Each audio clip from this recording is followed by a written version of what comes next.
Welcome to the Breaking 90 podcast, where we talk about all things sustainable fat loss. We take people on 90-day journeys to creating fat loss forever. Thanks for listening. I hope you enjoy the episode. Hello, everybody. Welcome back to the Breaking 90 podcast. I'm back today with my co-host, Kelly Sarlo. We're two of the coaches of Breaking 90 Fitness. Thank you guys for listening. Kelly, how you doing? So good. Thank you for asking, Alex. I think you're going to love this. I recently just found like a business guru who has changed everything in efficiency, like simplifying business. So I've been binging his courses, his book, his podcasts. And it just like, who is it? His name's Donald Miller, and he has their business called Story Brand and Business Made Simple. The book is also called Story Brand and Business Made Simple because he's published more than one. But yeah, it's such a wonderful way of making everything really streamlined and efficient. And I think for everyone in my life that is looking at either starting a side hustle or is already into their own business, because we have lots of entrepreneurs around us. It's just been something that like has us fired up and excited because you're taking your passions to the next level, which is super fun. I really enjoy reading business books and I like implementing them all. So I've read so many books that I'm like, oh, that would be amazing if we could implement that. Yeah. And the problem is that I'll finish one and I'll start the implementation of it, but then I want to start a new book too. Yep. And so I'm like, I can't read another business book yet because I'm still figuring out how to implement the last book. So then I'm like, I'm always scrambling to find like random filler books between my business books. Well, that's a really neat point. I find that to be true of a lot of people with the self-development journey as well, not just with business, right? They read a book that gives them a tool to help alleviate their stress and anxiety. And then they pick up another book and they're like, oh my God, another tool. And I think what you're talking about with pacing yourself is so important. But like, those are the ones I really enjoy reading. I want to read another one, but it's just like, it becomes quickly overwhelming because then you have so many things you want to implement, right? And you're right. It doesn't have to just be business because it's a lot of the self-development or like financial sense or anything like that. That's like things that you need to implement in your life. Those are the books that I enjoy reading. But they just give you so many tools to work with, which is good and bad. That's true. Anyway, I thought you'd enjoy that. And anyone who's looking for business stuff, I think this is a definite like must read. Awesome. And if anybody wants books on either of these topics, I'm sure if you reach out to Kelly, and I know we've talked about this lots, we have tons of recommendations. Yes. So reach out to us individually too if you're looking for more good reads. Cool. Okay, so what I want to talk about today is time. Time is something that often we hear as an obstacle to why somebody isn't taking care of their health, fitness, nutrition, whatever it might be. I don't have enough time. It's one of the biggest things that we hear. So I want to dig into that. I have a lot of thoughts on this, but I'm curious, when somebody says, I don't have enough time, what crosses your mind? Quite a few things. I think it always starts with feeling out the individual who is making that comment in the first place. If you have little information on them, of course, I'm going to gravitate to more questions to dig into what that time looks like, which, it could be leading into a suggestion of a time log, tracking what people are doing and how they're spending their time in the first place. Because often we tend to over or underestimate how much time we're giving to something. And we don't necessarily have a consciousness of where opportunities are in our schedule. The other thing too, and this goes along with feeling people out and where they're at with their scheduling and their priorities, is digging into questions about what matters to them, right? So asking them what they value, asking them what brings them happiness and joy, what makes them feel productive, those kinds of things are going to be key indicators as to how they go about the prioritizing approach. Because if people don't yet know what matters to them, a lot of people have difficulty prioritizing anything and everything.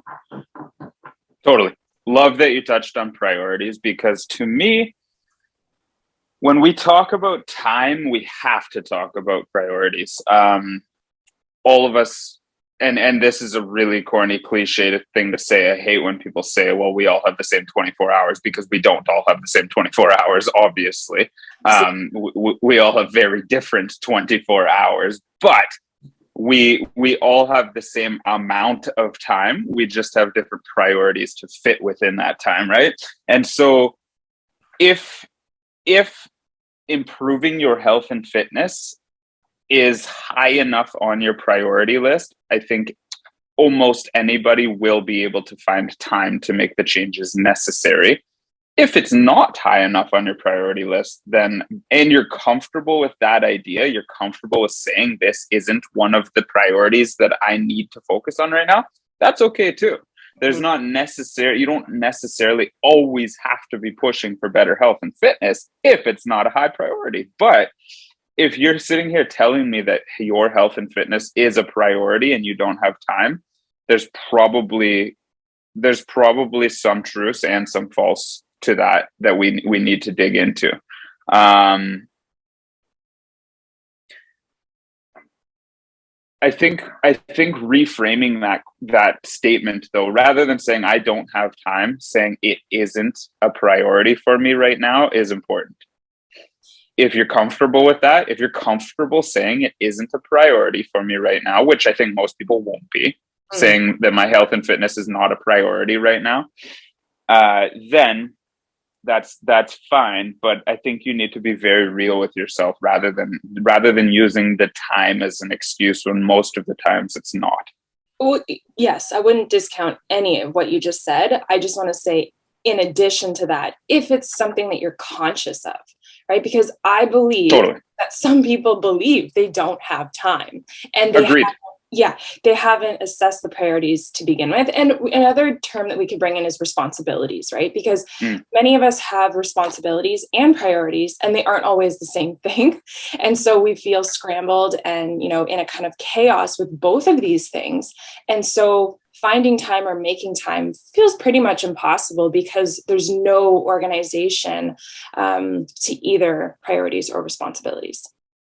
And that's what I'm hoping to expose with this episode, is just to get you thinking more about this so that you aren't the person that says I don't have time and truly believes it if it's not the case. And so there are extreme cases where people don't have time, but I think even some of the busiest people in the world still manage to make time for their health and fitness. And I truly believe if you make time for your health and fitness, you are going to show up better in every other aspect of your life. You're going to show up better for your family, your loved ones, your employers, your employees, your friends. You will become a better person. And I truly believe this if you make time for your own health and fitness. Absolutely. You're jogging my memory of something that we did for our Kickstart program. Those who aren't necessarily into the 90 days just yet and just want to kind of dip their toe into some really good healthy lifestyle methods. In this Kickstart program, we actually created a video to explain to people how you can use a time log to track maybe 2 to 3 days. That's usually a good little sample of your time and how you're spending it. And then use the prioritizing quadrant, right? So looking at things that are important, not important, urgent, non-urgent. And when you use these two tools together, what you can do is work it forwards and backwards. So once you've logged how you're using your time, you kind of set that aside and take all of those items and drop them into the appropriate quadrant to see what is urgent, what isn't, what's important, what isn't. And so once the quadrant's done, you can actually take all that information of the quadrants and drop it back in more strategically to your time log to create a schedule for yourself. And I know some people really brush up against the idea of a schedule. They like to feel like they have freedom. But creating the schedule actually gives you back the freedom and time that you didn't know was possible. Totally. Yeah, I think everybody needs some form of schedule in their life in order to get to their goals. Even if, so this is a big task to write out this time log and to put it into the quadrants and then to make this schedule. It is a big task. I think that it's worth you taking the time to do. But if you're listening to this and you're like, I'm not going to do that right now, that sounds like a lot. Turn on the setting on your phone that monitors your screen time and look at it. Like seriously look at it at the end of the week, rather than it just being like, oh yeah, you were down 5% on your phone this week or up 5% on your phone. Look at those friggin' charts and tell me that you don't have an extra 20 minutes in your day, right? Now, I think this circles into one of the next problems. When we say we don't have enough time, it's often partially because of that all or nothing mindset, where we compare ourselves to when we were in our mind at our best. So when I was doing my best, it was before kids and I was training 2 hours a day, 5 days a week, and I was eating well. I don't have time to do that anymore. And that very well may be true. You can't make all of that a priority anymore because you have new priorities that are taking place of those things. So what's really important as you start to self-audit and decide where your time and priorities lie is, what am I ready, willing, and able to commit to right now? Because that doesn't need to be the best you've ever been. Their goal is to make us a little bit better than we are now. Can you commit to a little bit more than you are right now? Yes, everybody can. Look for those golden opportunities.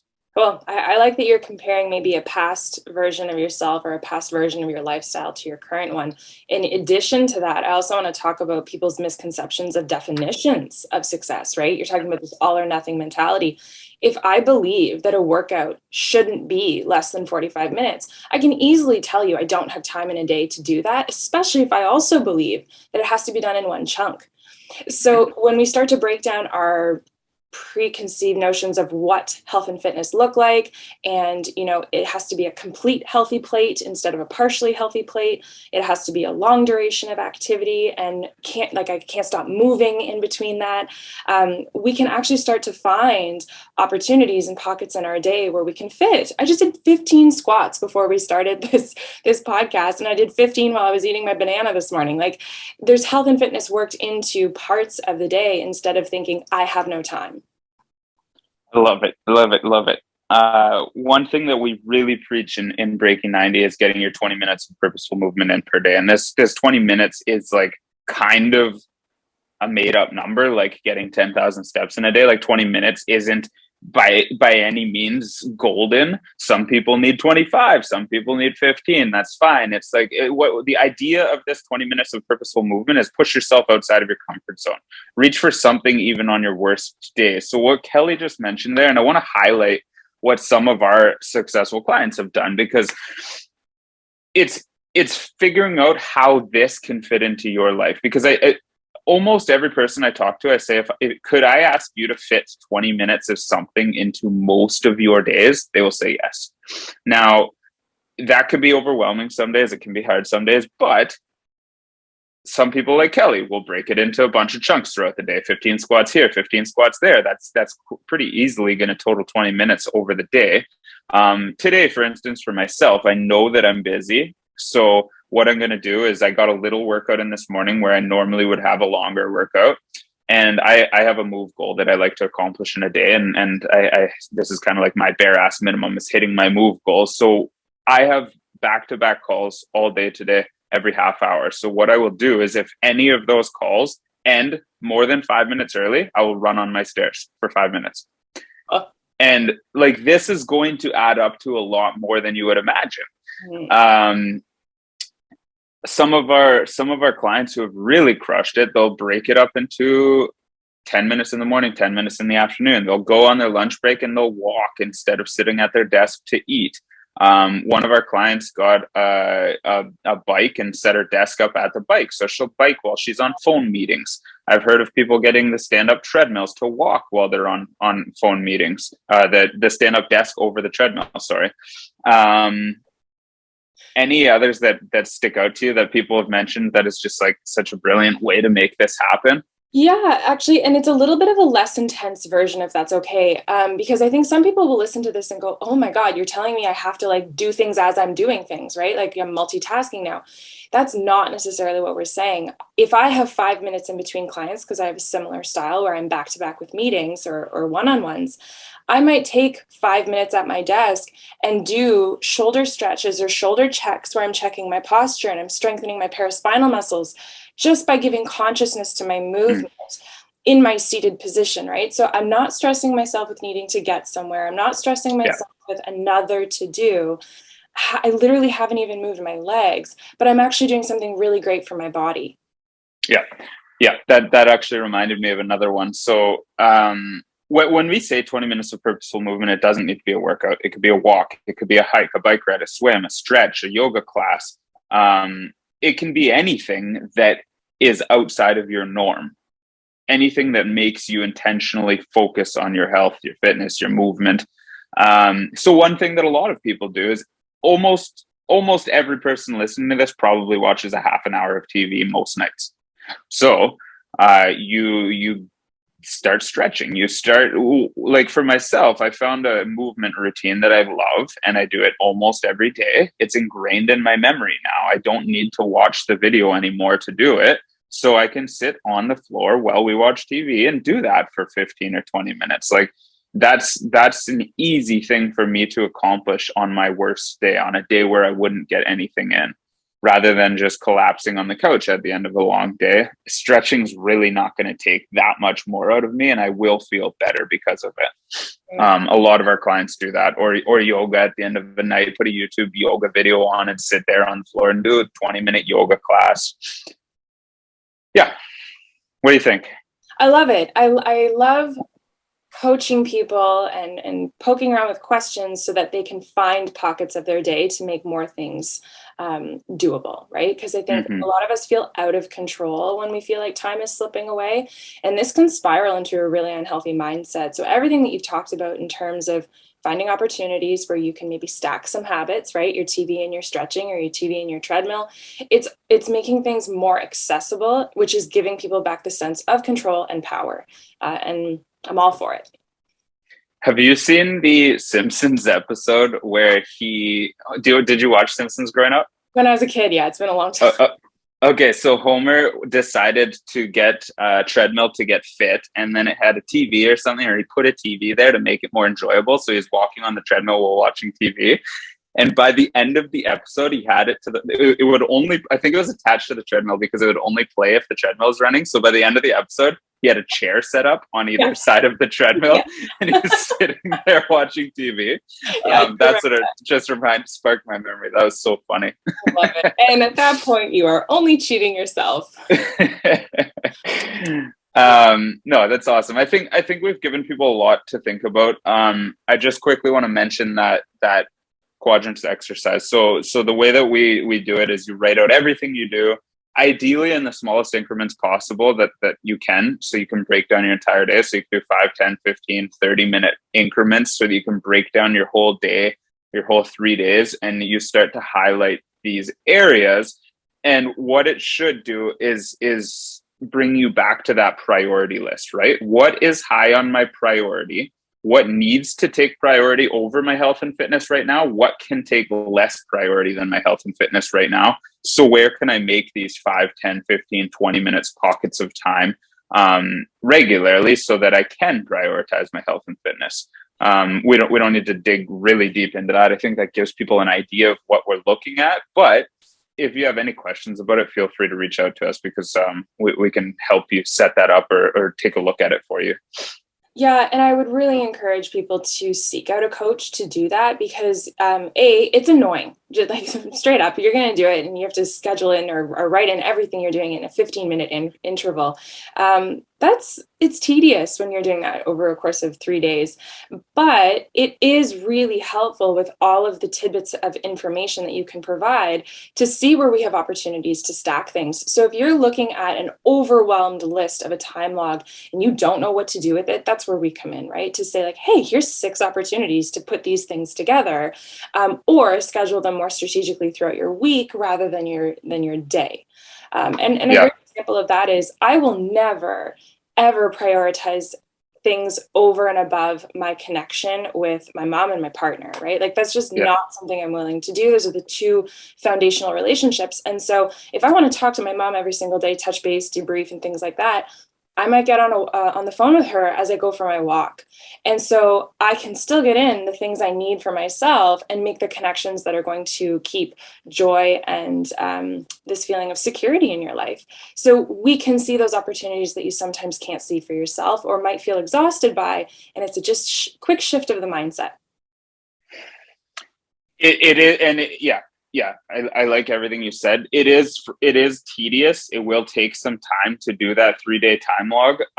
The way that I did it was I set an alarm in my phone every 30 minutes that just chimed and reminded me to just quickly write down, oh, lunch and walk, or like played an iPhone game, or drank a glass of water. Like just quickly write it down so you have notes and you can jot it out at the end of the day. If you're telling me that you're not willing to tough that out for 3 days, then this isn't a big enough priority. You're this, like, you listening to this right now, you've probably done like 30 days of keto before, and you're telling me you're not going to do a 3-day time log. Like, I love this. That's awesome. You can do anything for 3 days that you put your mind to. Yeah, that's a great kicking with love. So I'm going to leave you guys with a quick tip, and we'll wrap this episode up. One thing that we often look at when all variables seem like they're going in the right direction. So your movement's good, your nutrition's been good, you're not really making as much progress as you think you should be, is we look at your vegetable intake. It's something that often gets neglected on a healthy diet. Well, I've been eating within my calories, or I've been meeting my points or my goals, but have you been prioritizing vegetables? Because they do play a big impact on our satiety and our nutrient delivery and the general deliciousness of our food, which is important too. But if you're having a hard time getting your veggies in, especially on those busy days, make sure you make them as ready, convenient, and available as possible before that time comes. Okay. Any food that's ready, convenient, and available, we are more likely to eat it. If you leave a bowl of chips on the counter poured into a bowl, you're more likely to eat it than if it's in a bag in the basement in a cupboard. If you wash, prep, and chop your vegetables as soon as they come into the house, you are more likely to eat them than if you have a full head of broccoli in the fridge that you have to wash, chop, and prep when you want to eat it. So that's just my little tip for you guys today. Make those foods that you want to consume, specifically vegetables, as ready, convenient, and available as possible. Beautiful. That's it for today, guys. Thank you for listening. Thank you for being here with Kelly and I. Like I said, there was a lot to unpack in this episode. If you have any questions, if you have anything you want to dig deeper into, feel free to reach out to me. And leave us a comment or rate and review this episode. Share it with your friends. Share it on your Instagram. We appreciate you guys being here. Thanks.